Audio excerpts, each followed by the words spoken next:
आत्ताची जर परिस्थिती जर पाहिली तर दोन पक्षाचं सरकार येईल कमीत कमी.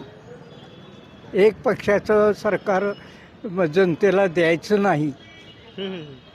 भाजपा दावा ठोका लागले की आम्ही पूर्ण स्पष्ट बहुमत नाही आहे. हे बघा, पैलवान दोन उभं राहतात. तोपर्यंत मी त्याला पाडतो, त्याने म्हणतो मग तुला पाडतो. साहजिकच आहे. स्पष्ट बहुमत सोलापूरकर देणार नाही ती कोणालाच. माझ्या तर मते वाटतं स्पष्ट बहुमत देणार नाही असं वाटतं. कारण का, जे घोषणा केलेली आहे स्मार्टच्या ह्याची ती पूर्ण केली. हे स्टेडियम बघा चालू करतं, एक तर सामना झाला काय? झालं नाही. कुठं चांगला मोठा सामना कुठं झाला? जे 50,000 लोक इथं जमा व्हायला हवी होती, झाली का?